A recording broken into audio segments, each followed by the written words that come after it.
good evening, everyone, and welcome to a new live episode of He Said, He Said, He Said, a look at the world from a seasoned Black man's perspective. I'm your host, Alvin King. Happy Friday to all of you. It is the Labor Day weekend and the official end to summer, ladies and gentlemen. Thank you all for joining us tonight. And tonight, for our Let's Get Newsy edition, we want to look back at the month of August. And let me just say, this has been a month that we will remember. We are now just a little over 100 days into Donald Trump's return to the White House. And in the short amount of time, the disorder and confusion coming out of this administration have been nothing short of breathtaking. From spreading hate and division to rewriting laws or even attempting to rewrite history, this man has been on the wide-scale mission to reshape America in his own image. And nowhere is this clearer than in how he continues to target African-American history, particularly around slavery, in ways that threaten to erase the truth of who we are and where we come from. But August alone has been a masterclass in how quickly this administration is willing to use power. In just the last 30 days, he deployed the National Guard onto the streets of Washington, D.C., attempting to take control of the nation's capital in ways we have never seen before. He gave the green light to the Texas governor, Greg Abbott, to completely redraw congressional maps that will reshape who has a voice in government for years to come. And yet, when Gavin Newsom, the governor of California, made similar moves, suddenly he cried foul, calling it illegal. The hypocrisy is not limited to redistricting, though. The administration has touched everything from environmental justice to state emergencies to LGBTQ rights in every corner of our nation in ways big and small. The fingerprints of this administration are leaving their mark. So tonight, as we unpack August, we're just not looking at the headlines. We're looking at how these stories connect, how they impact our lives, and what they will tell us about the future we're heading into. This has been a month we cannot afford to forget because it raises some hard questions for all of us. When you look back at the month of August, do you think we're seeing a pattern that's going to define the rest of this administration, or are these just isolated power moves to, once again, distract us? And even more, how do we, as everyday citizens, start preparing ourselves to push back against policies that seem designed to divide us and erase our voices? Tonight, I'm telling you, I'm on a mission to make sure that you all stay aware and wake up and just look at what's happening. The month of August, not that I've been in a fog, but for some reason, the month of August just came in and just like gut punched me in ways that I didn't think I could be gut punched. But we're here tonight and we're going to get newsy with you. And thank you all for being here on our Friday night before Labor Day. And you know I don't do what I do without these cats. So if you all are ready, let's get on with the chat.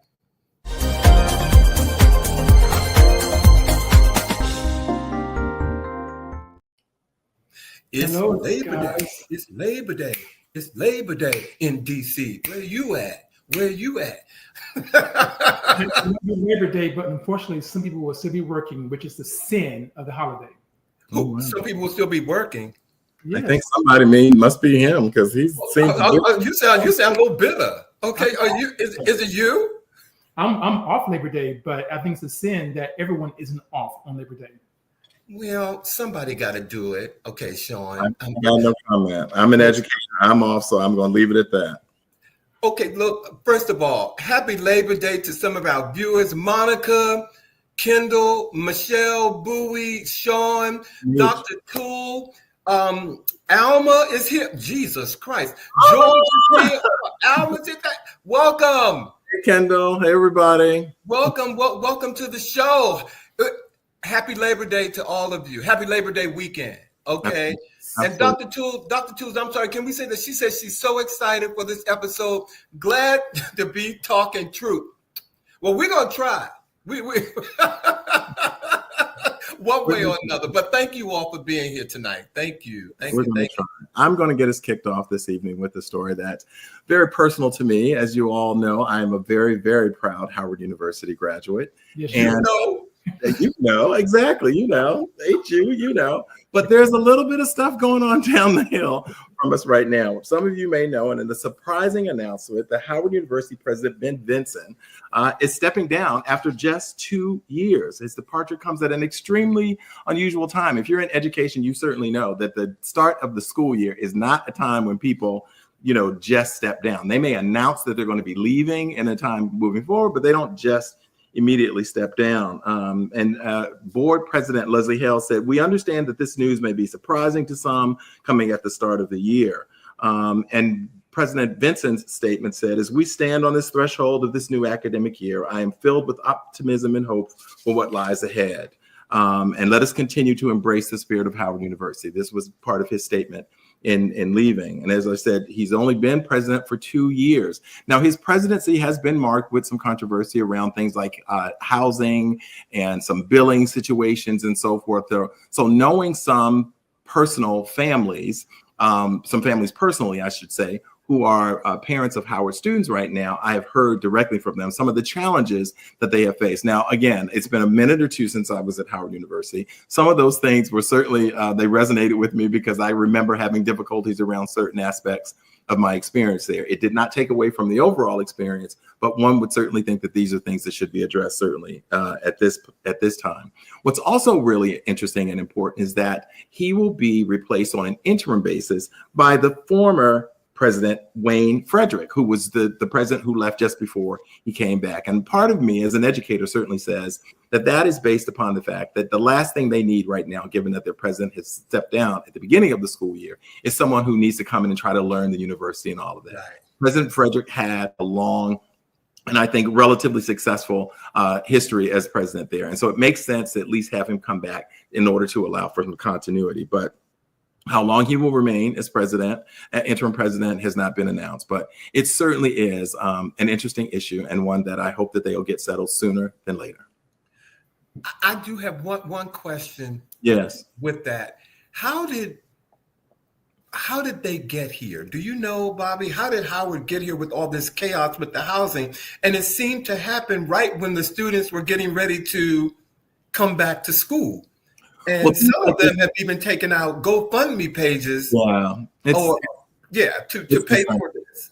Well, things like this don't happen overnight. I can tell you that. You know, a lot of work goes into the placement selection of a college university level president. So what it says to me is that things had reached a point that they could not be justified. They like you put someone in at this stage in this way when you are trying to prove to your clientele, your community members, whether it's the faculty as well, because, you know, if a president loses a vote of confidence within the faculty or something like that, these are the kinds of things that make changes automatic. And I would imagine if you had enough parents, because some of the stories that I was hearing in terms of some of my friends arriving and things not being in order, if you have enough of those parents, they will go to the board and go, something has got to change. Yeah. It's got to change. So I just hope certainly signals that things were very serious.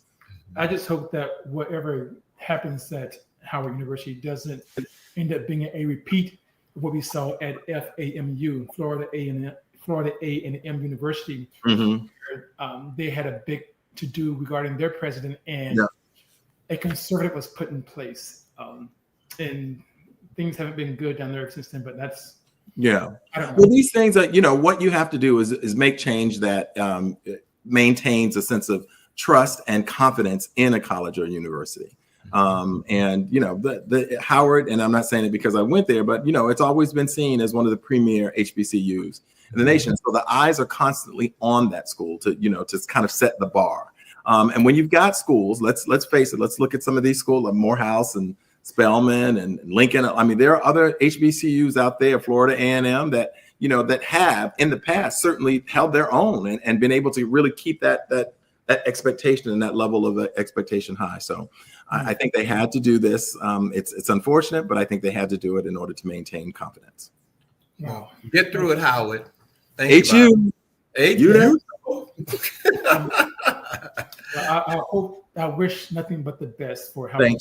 Thank you. All my Howardites. Hang in there.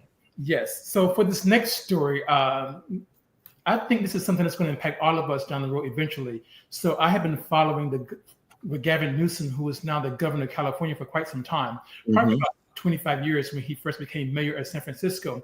But Alvin touched on this a bit earlier when he talked about redistricting in Texas and now in California.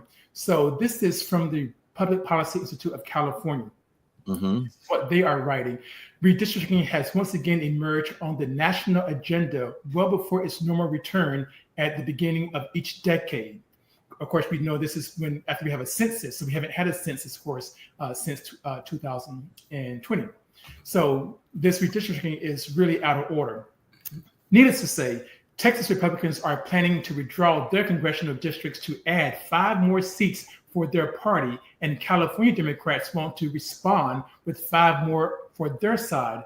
In Texas's plan, all decisions lie with the legislator and governor, while California's proposal will be presented to California voters by the governor and legislator for an up or down majority vote. This vote is still months away. The idea is to schedule a special election for November, but what we do know now about how voters might approach this is California is reliably a blue state, but voters typically have unfavorable views of both major parties, and their relatively low approval of electoral officials and their general sour mood may complicate the path for the Democratic Party in terms of Gavin Newsom in the DNC getting more seats to counteract what's happening in Texas. So this battle between California and Texas, I don't think is going to end with these 2 major states. I think we're going to see some of this come out of New Jersey. There's talk about Virginia as well, where this could happen. I don't know, guys. This is pretty interesting. It's a withdrawal. We're having some technical difficulty hearing you, Sean. Yeah, we're having some technical difficulties with you. And while you're doing that, Dr. Toole put up a message that redistricting. She just read that Missouri's Republican governor has now been told to redistrict to find another illegal Republican seat in Missouri. Wow! So it's happening across the board. For those of you who don't or haven't been following this whole redistricting issue that has happened in Texas, you need to follow that because that's really, really important. So you need to. So thank you for that, Sean. Thank you. Was there anything else that you wanted to say? Well, I'm sorry that you're not able to hear me. But I'm going to try something different with the sound. But no, you said it all. Just keep watching this because it's going to end up impacting all of us at some point. Well, thank you. Well, and let me say, Dr. Toole said, because Dr. Toole has been reading. I love you. She said Trump just ordered Missouri, and there's talk of Indiana doing the same. This will spread across the country. It's like a fungus, and it's happening. So again, for those of you who don't know about it, please get into it. Tonight, our show is about sending you a message. Al McGill, you did say something also. Let me read what Al and I have to tell you, it was funny what she said. She talked about hanging out on Howard's campus so much that they thought she went to school there. You know what? You're going to make me pull out my Donna Summer bag, girl. Okay, but you're going to make me do it. How you doing, Marco Mays? Thank you for being here tonight. Well, guys, I have to say this. I don't say this often, but I want more. I want more.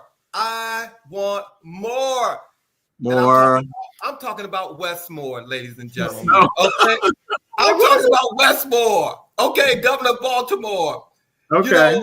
In this moment, when Donald Trump is trying to bully his way back into the national stage, sending, like I said, guard troops into states and labeling cities as crime-ridden or trouble, it is refreshing. No, it is inspiring to see a leader like Governor Wes Moore, step up while Trump is trying to tear down Baltimore with his words. Governor Moore reminds us of our resilience. He shows the nation that Baltimore is not broken.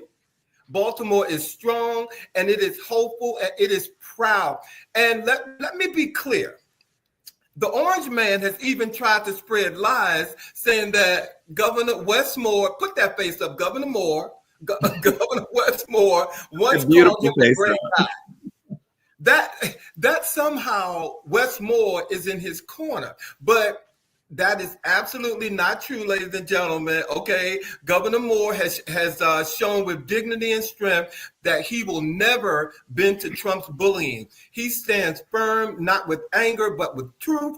And when the Key Bridge was destroyed over a year ago, and Trump tried to play politics with the rebuilding effort, Governor Wes Moore fought back. He made it clear Baltimore will not rebuild, not halfway, not delayed, but fully and with urgency. He is fighting for them, for the families, for the workers, the entire Maryland community that depends on this bridge. I'm giving Wes Moore his props right now, because Wes Moore is not just standing up to Donald Trump. He is standing up for Baltimore, for Maryland, and for the truth. And that kind of leadership built on resilience, dignity, and courage to keep fighting for Baltimore is exactly what we need right now. I'm sorry. That's a positive message. I want more.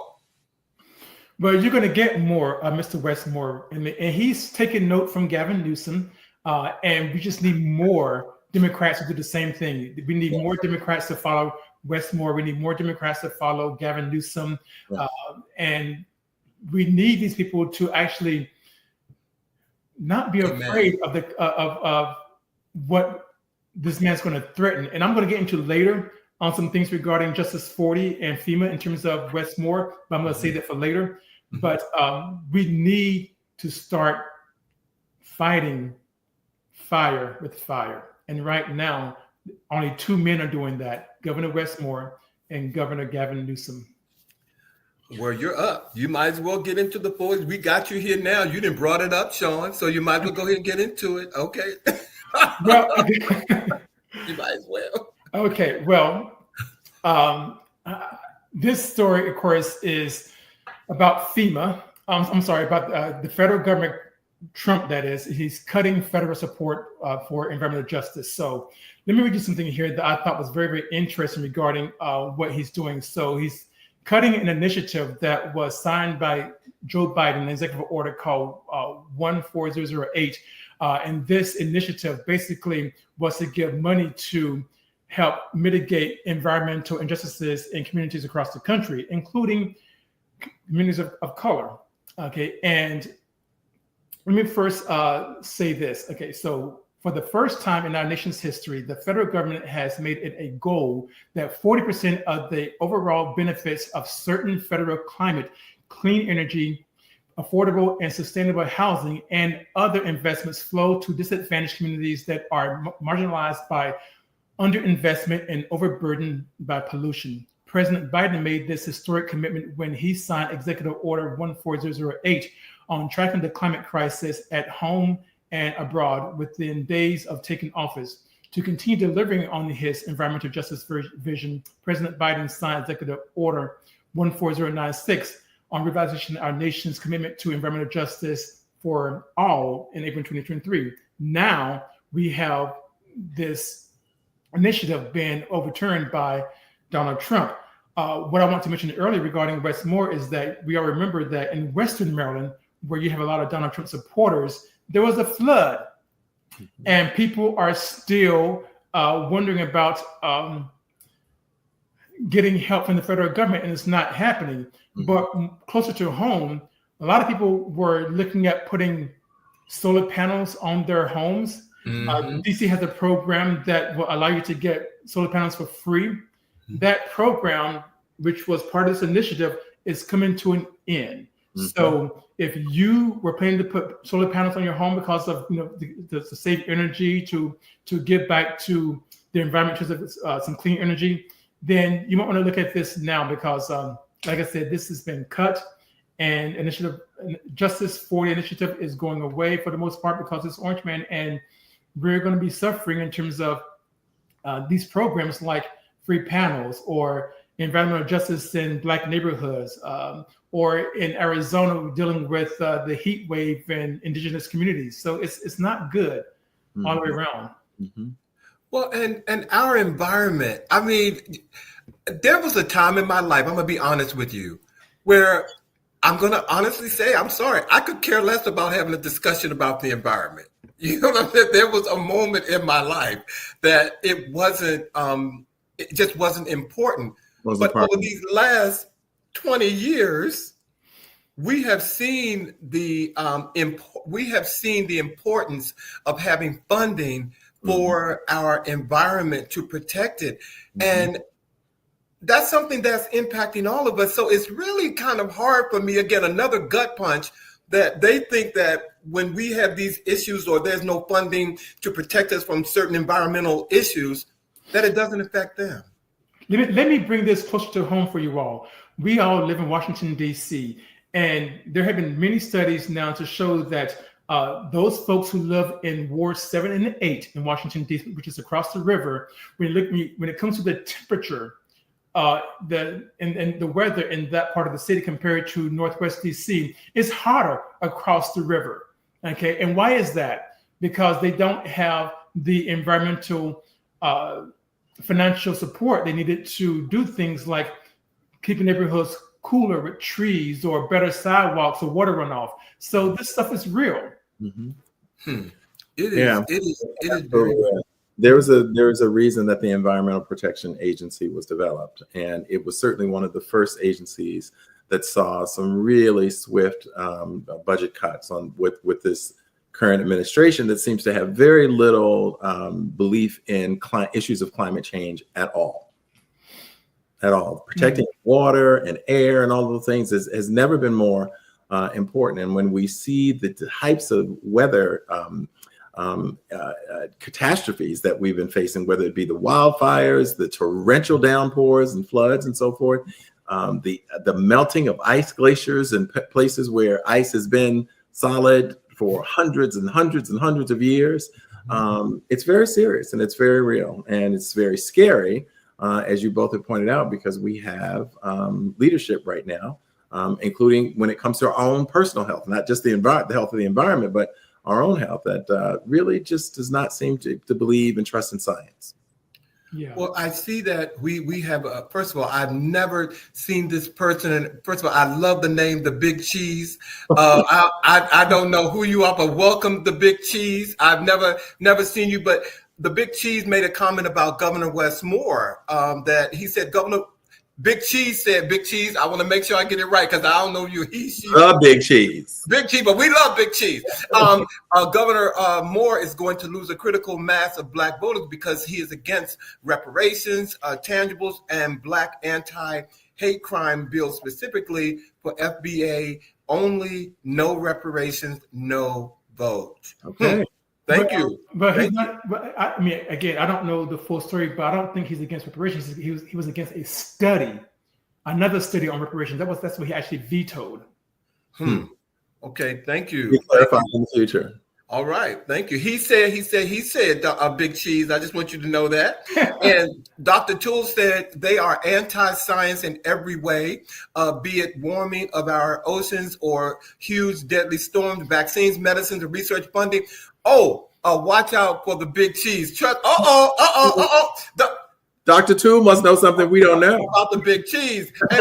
And Raw Health stepped back into the panel, ladies and gentlemen. Welcome back, my brother. Raw Health said, hey, guys, many Trump supporters continue to be upset that their low skills and racism do not shield them from the consequences of their vote. Now, there you have it. That's a word right there. Raw Health. That conversation that many people had no idea that they were going to be impacted by the insanity, and they have been. Yeah. Well, this is a huge segue for me because the Urban League has declared civil rights a state of an emergency. Mm-hmm. Okay. President Mark H. Morial and CEO of the National Urban League has sounded the alarm. Civil rights in America are in a state of emergency. And for those of you who may not know, civil rights is legal protections against unequal treatment in areas such as voting, education, employment, housing, and access to public facilities. Mm-hmm. They differ from civil liberties, which are more about fundamental freedoms like free speech or freedom of religion. Civil rights focus on equality and fair treatment under the law.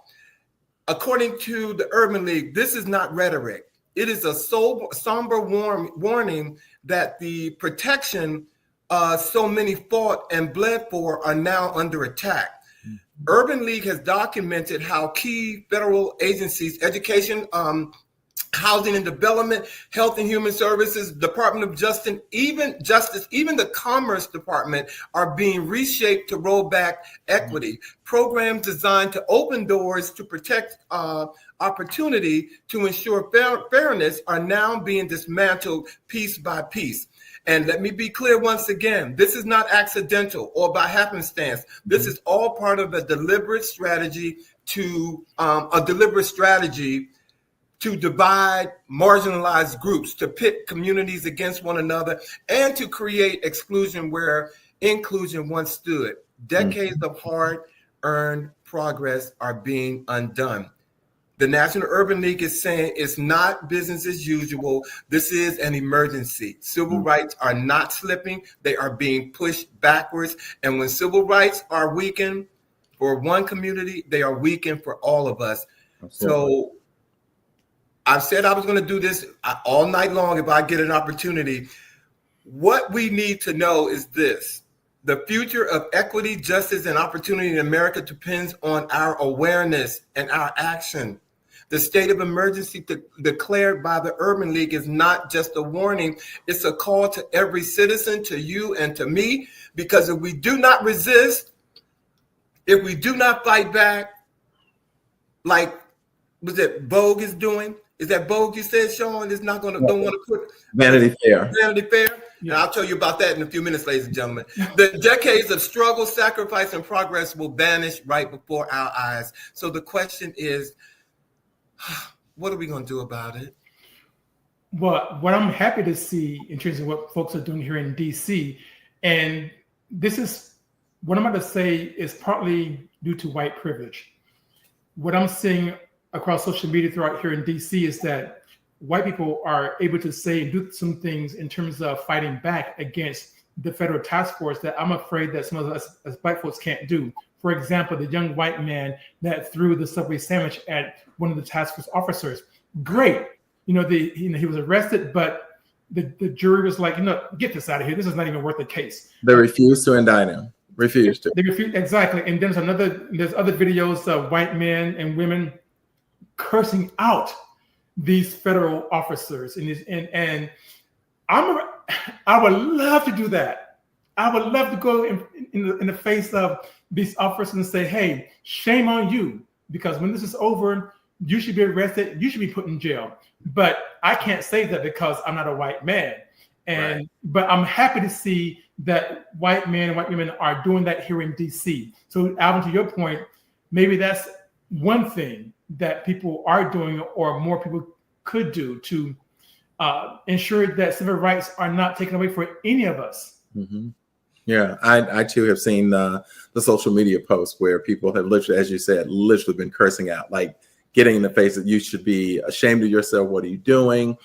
Being in contact with the person that's being apprehended, trying to get their name, trying to find out their numbers and so forth so that the relatives can be contacted, that they've been taken. But I agree with you. I look at some of those video clips and I say to myself, if a person of color acted in that way, the results may be different. But like you're saying, I'm really pleased that those who are in positions of privilege are utilizing that privilege in that way. So, yeah. And I want to the Big Cheese has said something about the Urban League and said that the Urban League NAACP, was that Boulay? Boulay. Boulay, including the civil rights dinosaurs, are professional talkers and corporate beggars that are out of touch with the Black grassroots community.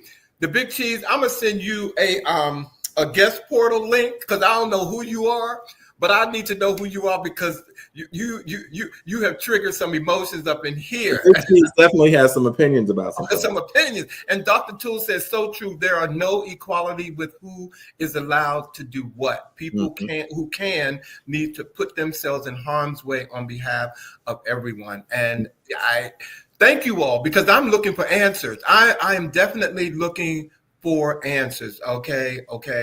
Well, stories continue with some of the challenges that we face in the political scene. And I've often said to people, that one of the things, and I know, fellas, you guys know this well, we are all, as Sean said, Washingtonians. We're here in the district, and our local news is national news. And so we get to see, things that other cities wouldn't necessarily see up close and personal. And this next story talks about a recent judgment by the Supreme Court. It was a narrow 5-4 ruling, which means that $783 million in NIH programs, many of them targeting breast cancer, Alzheimer's, HIV prevention, and mental health research, disproportionately, of course, affecting marginalized communities, is likely to be cut.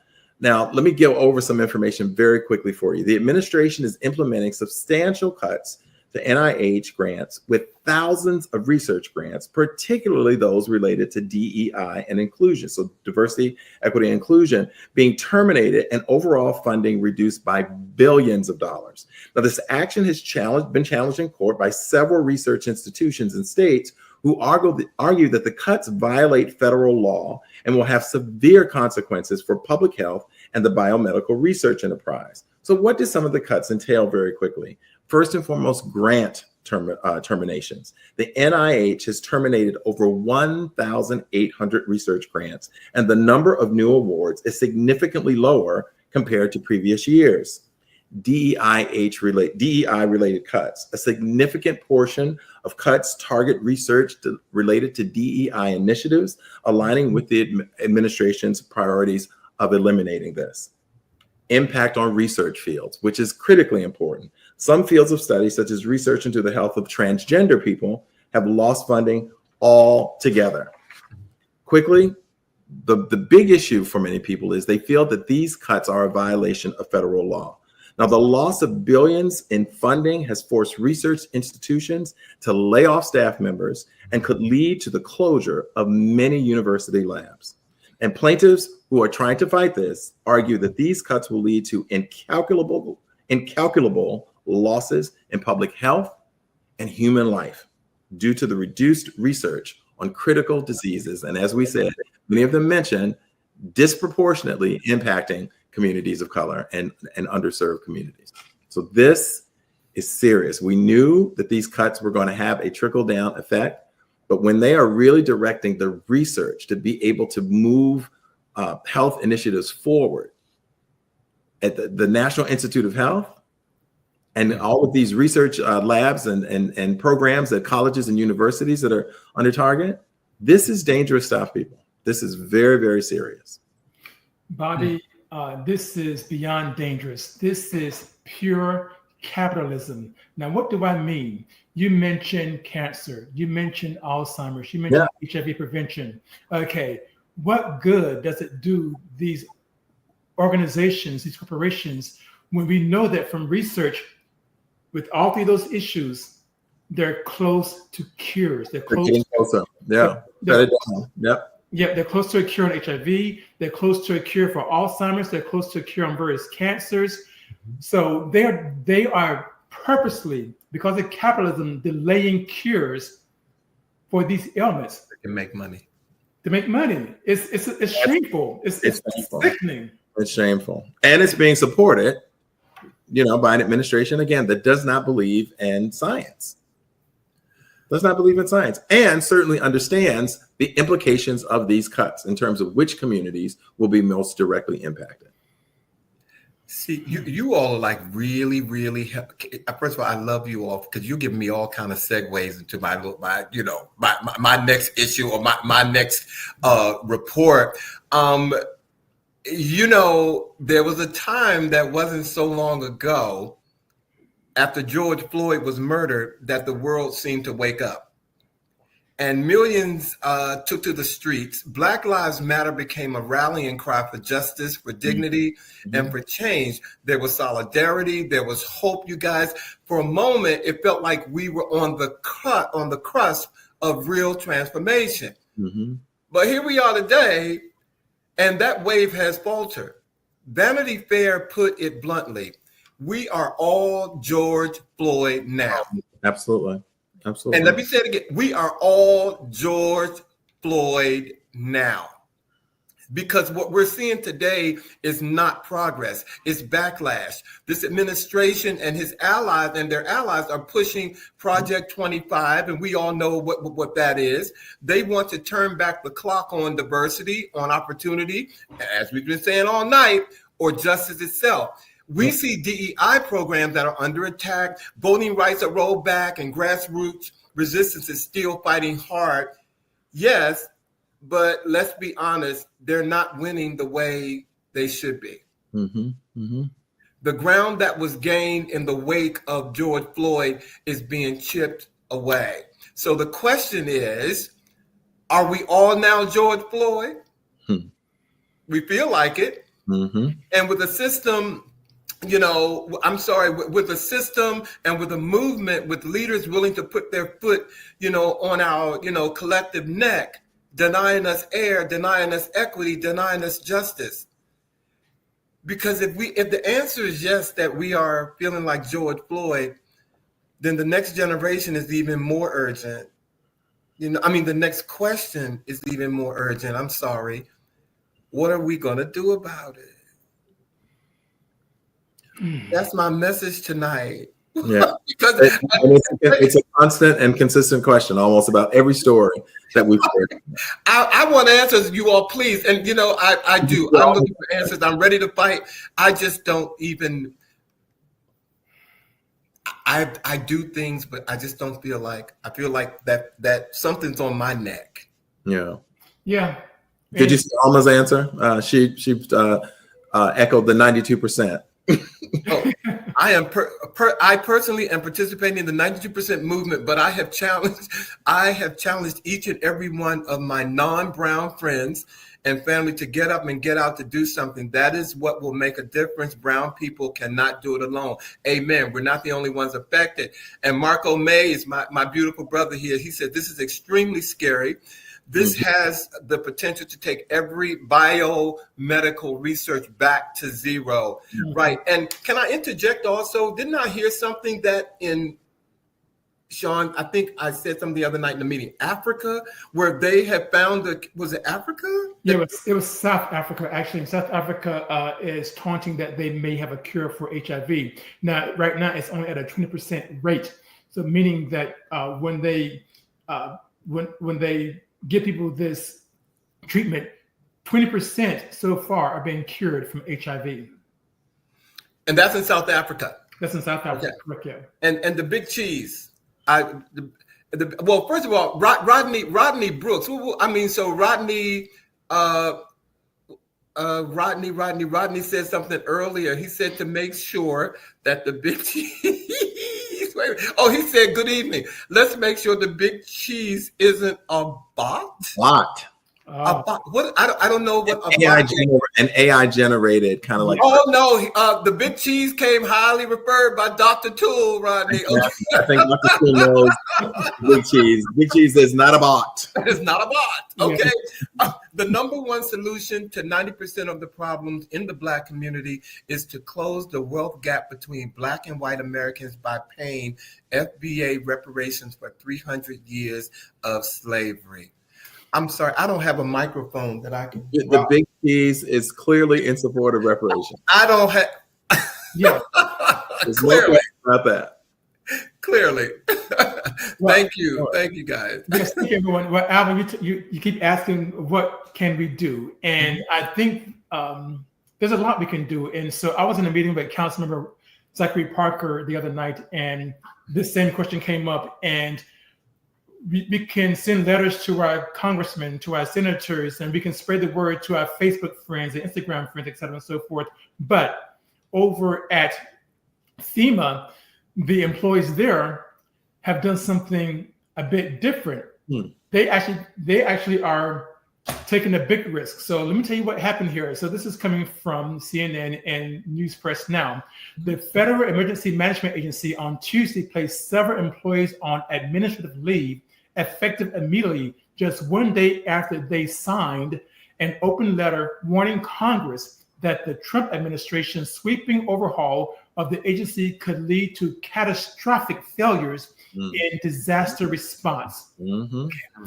So the letter that they all signed is called Katrina Declaration. Of course, we know what that refers to, where that comes from, although that was during the Bush administration, but it still applies.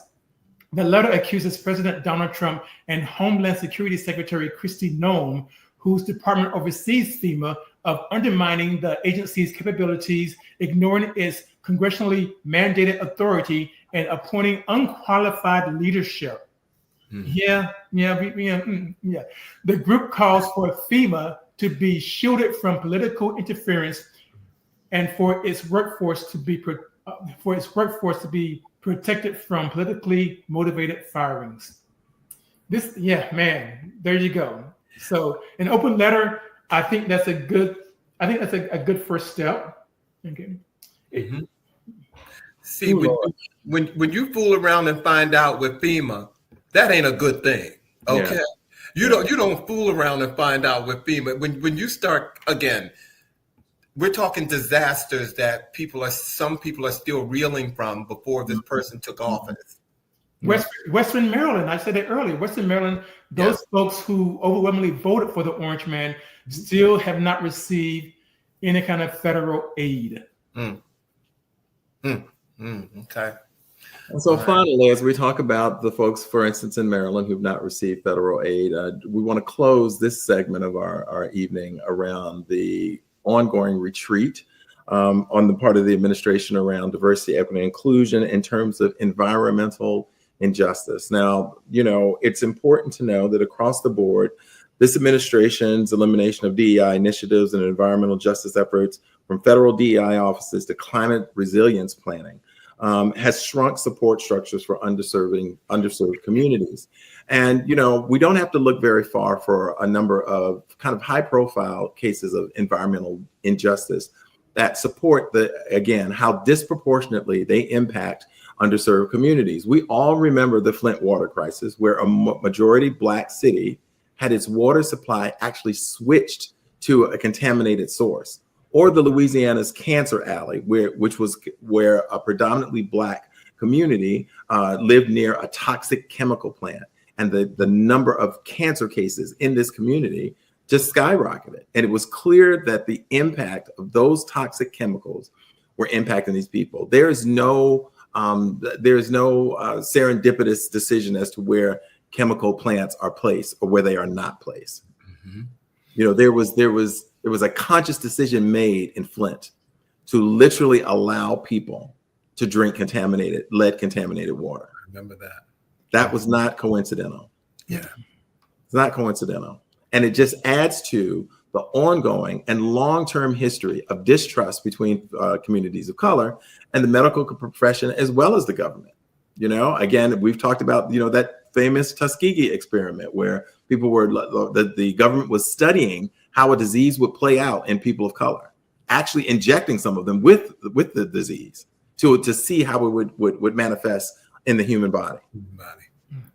Awful. So there is a long history of distrust and this whole notion of environmental injustice. Again, when America catches a cold, Black and brown communities catch the flu. It hits us harder each and every time. But we know how to survive.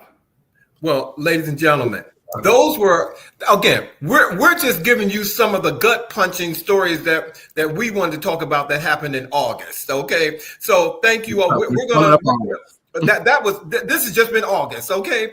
But we're going to give you all. We got some entertainment news that we want to share with you all, and so I want to go back to what we talked about last week. For those of you who may be under a rock and didn't know, but on August the 25th, Little Nas X pleaded not guilty to 4 felony charges following a bizarre early morning incident in Los Angeles where he was found nearly naked on Ventura Boulevard, allegedly charged police officers and was hospitalized for suspected overdose. The charges include 3 counts of battery on a police officer and 1 count of resisting an executive officer. Bail was set at $75,000, and the judge required him to attend Narcotics Anonymous meetings. Additionally, though, the reports described how he was seen in only underwear and cowboy boots, behaving erratically, such as putting a traffic cone on his head, and raising concerns from fans about the cause of this meltdown, whether mental health or publicity driven. I got one thing to say about all of this now that it's played out. Mm-hmm. Where are the policemen or the people who should be educated, or when someone's having like a mental health crisis? Where are they? Who in the you see somebody walking down the street in their drawers? That's a mental health crisis. I don't think there was anybody on now there. He said that I believe that the policeman could have brought out there, this is a mental health crisis. I don't think any of that was that they dealt with that. That's one of the big complaints of many citizens throughout the country, that many police departments have not committed funding to support of mental health breakdowns. Like, you send someone out there who's ready to come and just end the situation, handcuff the person. We think of that young man who had he was on the spectrum, and trying to explain that touching him had a different impact than just touching someone without this issue. We don't fund mental health support through policing. It's all about come in, squelch the situation, handcuff them, and in some cases just shoot them. Right. Just neutralize the situation as best possible. We should have more funding for mental health. And I agree. But I don't think this was a mental health case. I'll leave it at that. We knew this was coming. This is why we knew. Sean doesn't think he thinks it was a publicity stunt. And so I he said, so I get it. But at the end of the day, that's a very you know what? I'm gonna leave it there. I'm gonna say what I've been saying. Little Nas, get some help. And the Big Cheese said something else. I hope that he's investing his money the way he's supposed to. And the Big Cheese said, "I'm not a bot." He said, "A bot." Okay. Thank you, guys. She said, "Don't you bot me?" Okay, we're gonna move on for that, because we can be talking about this. We're gonna move on. We're gonna move on for that. I want us to talk about something that I discovered and share with the fellas, and it is really, really something that I encourage you to see. It's a new documentary on Netflix, and it's called Sunday Best. Now, if you're like me, when I first heard Sunday Best, I thought about the gospel show, the singing competition, but It's not that. This is as I said, a documentary that premiered on Netflix on the 21st of July and delves into the legacy of all people, Ed Sullivan and the Ed Sullivan Show, and particularly his role in elevating Black artists at a time of segregation in the United States. The documentary explores Sullivan's commitment to racial inclusion, spotlighting his decisive actions, and insisting on booking Black performers despite pressure from CBS censors, segregationists, and even the Ku Klux Klan. They were all trying to tell him, you better not have Black artists on your show. Right. The film is rich with archival footage of legendary performers like Harry Belafonte, James Brown, Nina Simone, and interviews with folks such as Oprah Winfrey, Smokey Robinson, Dionne Warwick, Berry Gordy, and others. Now, beyond its musical significance, Sunday Best positions Ed Sullivan as a civil rights, not just an ally, but an accomplice. He was working for the cause, not just supporting it in theory, but actually working for the cause. His insistence on inclusivity made mainstream representation at that time possible. Who knew? All those years, I certainly know as a child, I was watching Ed Sullivan Show and seeing some of these very people performing without the knowledge at that time as a young boy of all that he went through personally to ensure that these Black artists would get that type of exposure. So I want to tip my hat to Brother Ed Sullivan. And I encourage you all, if you have Netflix, check out Sunday Best. You know what? And they need to call you because you sold that, Bobby. You're going to make me go back and look at it twice. Okay? Because I really loved it. It really was good. It was good. But, you know, if any of you are seasoned enough to have seen Ed Sullivan, the Ed Sullivan Show, you saw the number of Black entertainers that would come on that show. You you left feeling better than you did when you arrived after you saw Ed Sullivan. So I actually think that the Ed Sullivan Show was the first time I'd seen the Jackson 5, I believe. Mm-hmm. Mm-hmm. Well, I think I saw them after they grew up a bit, but if you saw when they were little boys, okay, I'll give it to you, Bobby. Please Sunday Best. That's what you need to take away from my story. See, okay, entertainment news. Well, look, I just want you all to know. I said it, and who's seen it? Have you seen it, Alvin? Once. I'm gonna see it again because your PR stunt worked. Okay, it worked. Well, I have not seen it. You know, I don't know if I'll see it or not. You know, that was before my time, so I never saw an episode of Ed Sullivan. Are you really trying to get your feelings hurt on air? No, I'm telling the truth. I've never seen an episode of Ed Sullivan. I'm not saying that you're not telling the truth. It's just the way that you're saying, well, that was before my time. I've never. Correct. Him and Marco Mays both. Go sit down. Okay, right. But anyway, go to the room after the Marco. Next. Okay, next. Okay, anyway, the next story is a bit more contemporary. Wow. Okay, so there is a new musical coming out in October, starring Jennifer Lopez. I'm not very thrilled about it because the movie is a remake of the 1985 musical Kiss of the Spider-Woman, which is based off the 1976 book by the same name. So Jennifer Lopez is playing Ingrid Luna, who is the female lead, if you would, in the musical, who basically is the visionary of the protagonist, Molina, who shares a cell with his with a guy named Valentina. So Molina is the gay guy who is telling all these stories about Balenciaga and his love of the theater and the screen and his fascination with the female lead played by Jennifer Lopez. Now, I never saw the musical on Broadway. Of course you did. But I do still have the CD of the musical starring Vanessa Williams, and I read the book about 30 years ago. So again, I don't have much to say about Hollywood that's positive, and this is another example of Hollywood not being creative. Now, I will say that I do like the fact that with this new musical with Jennifer Lopez, they are really doing the right thing by having a Latino cast. Okay, because in the original musical in the film, a white man played Molina, and it should have been a Latino man. Okay, and of course Vanessa Williams played the female lead on Broadway, and I think that character is kind of ambiguous in terms of her ethnicity. And the other guy, Valentina, he is, of course, also Latino. So I do like that aspect. I like the fact that we're seeing a Latino film, if you will. We haven't had a full Latino movie in about 2 years, I believe. The last musical starring a Latino cast, if you will.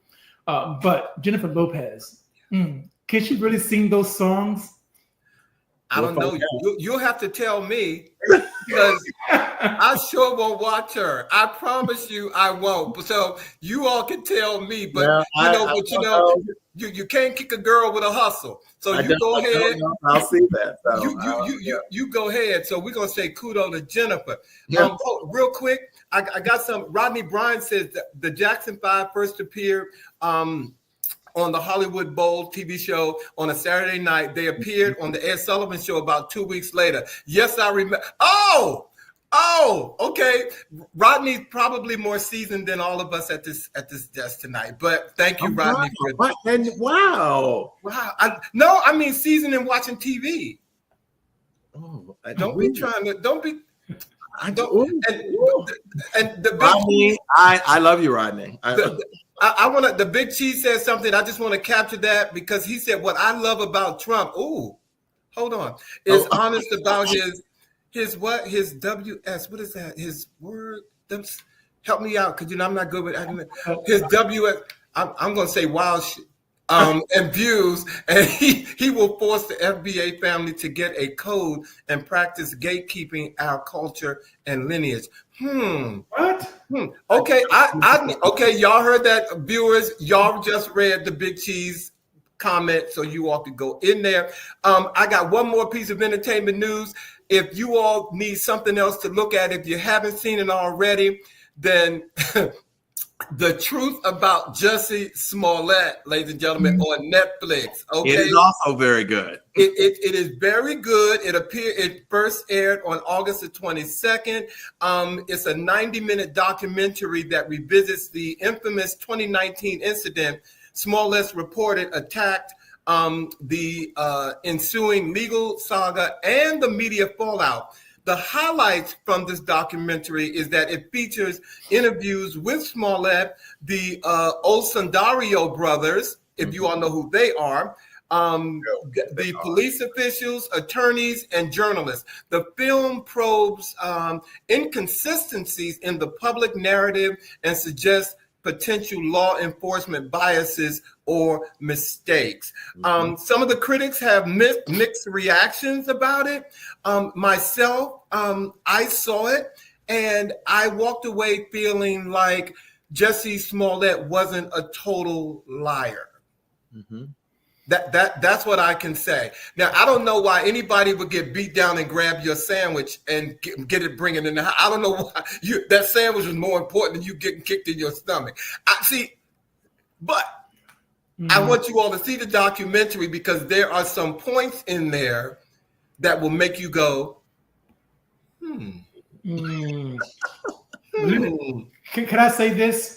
You can say whatever you want, Sean. Well, not whatever you want, but go ahead. Yes. Any omission of the truth or facts is still a lie. Okay, all right.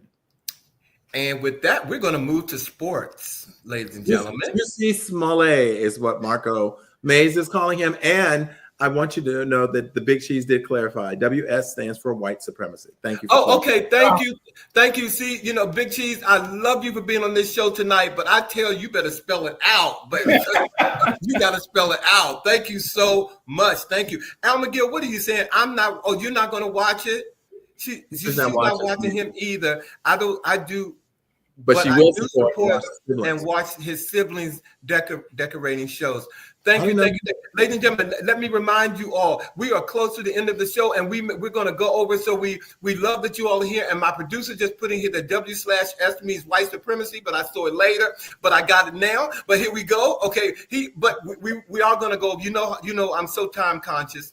But we're going to move on to some sports right now. And as you all know, the U.S. Open began this week, on August 24th, under a 15-day schedule and included a record $90 million prize pool with $5 million awarded to each singles champion every time they win.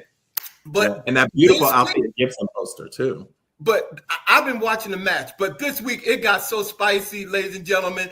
American Taylor Townsend defeated Lavitia Jelena Ostapenko in straight sets 7-5, 6-1, advancing to the third round. But what happened after the match captured all of the headlines.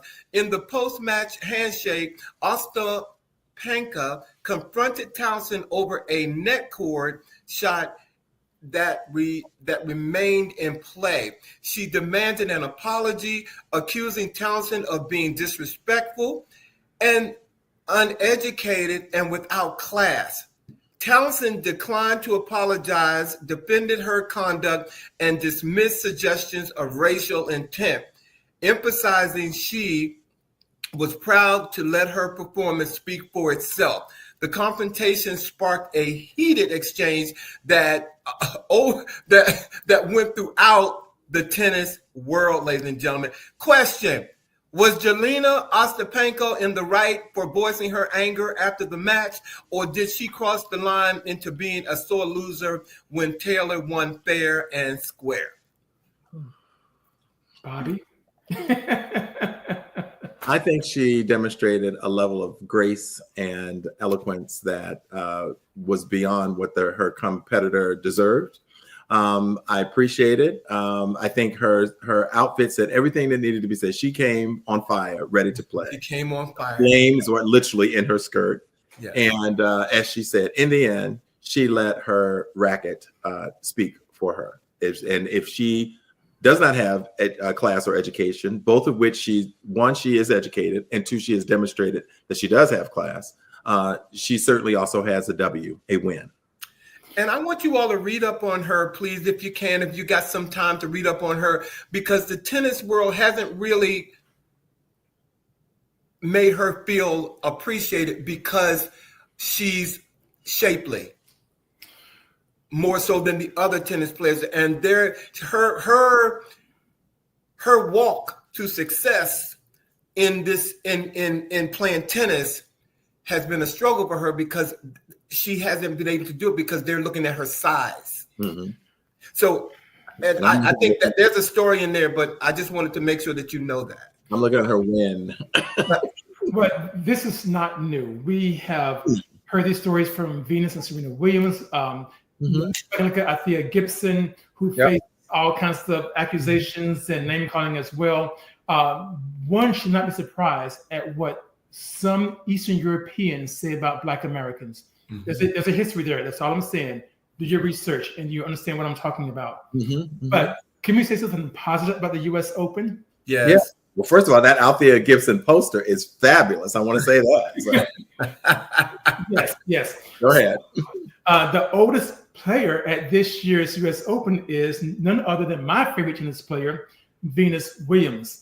Now, Venus Williams received a wild card to play in the singles, but she lost in the first round to Karolina Muchova in a match that was 6-3, 2-6, 6-1. I think that says a whole lot about Venus Williams going to 3 sets in this wild card because she was dismissed from the very beginning.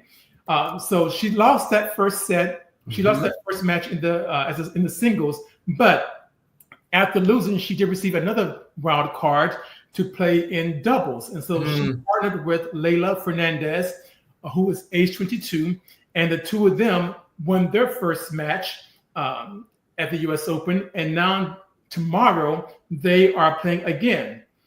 So let's get out there and watch Venus Williams, along with her partner Leylah Fernandez, kick some tennis butt tomorrow.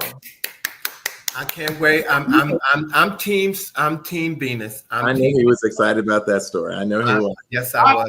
I've always seen it. Serena is great, but I always preferred Venus over Serena. Yeah. Okay. I ain't gonna say that. Well, we are kind of big time conscious, and I want to wrap up this evening with our story about one of the stars of the WNBA, and she is uplifted. She's a lightning rod for criticism, but there's no denying she's had an impact on the WNBA, and that's Caitlin Clark.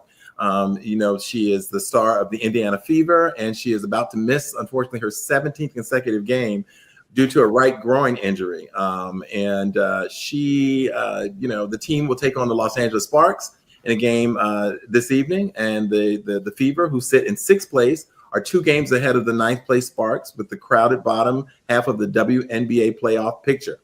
Now, Clark, who was injured late in the Fever's win over the Kentucky Sun on July 15th, does not have an official return timeline. She also suffered a bone bruise on her left ankle, which was the image that we saw a little earlier, due to a workout on August 7th. So they are working very hard to get Caitlin Clark back on the court. But there's no question that she is an impact player, and she has had a direct impact on the meteoric rise of the WNBA. And so we hope that she gets better soon and that she continues to bring good numbers and fans and all of that to the WNBA. So we shout out Caitlin Clark.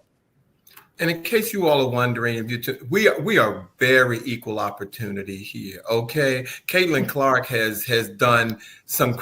I don't want to regurgitate your story, Bobby, but to speak on her, she has done some incredible things for women's basketball, and how the success of the WNBA. So thank you, Bobby, for sharing that story. Well, ladies and gentlemen, we are at the end of our Let's Get Newsy, and for the month of August, right here before Labor Day. Thank you all so much for tuning in tonight and allowing us to get newsy with you. We love it.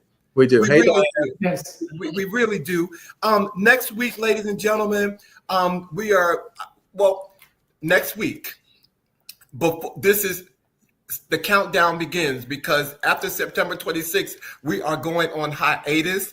And for our season 4 will close on September 26th, and we're going to be gone. And we'll tell you more about that as we get closer to September 26th.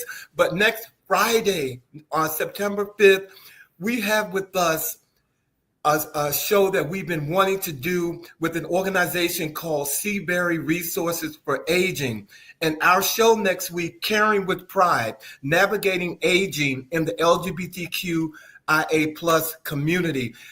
This organization is doing phenomenal things for aging, not just the LGBT community, but that and above. And we're going to have them here to talk about them, because a lot of us have parents or friends that are aging. And so this information will definitely be helpful to all of you. They will be here next week.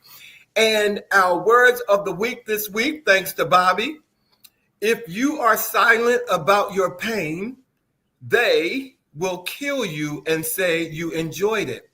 So speak up and speak out. And this is a quote from the amazing author Zora Neale Hurston. Bobby, thank you so much. Thank you so much for that. Thank you, Sean and Bobby, for another great show. Appreciate you guys. Thank you. He said. And thank you, viewers.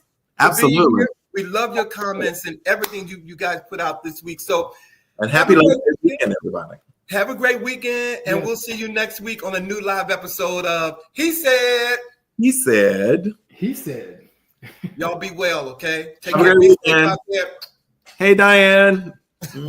Hey, Diane.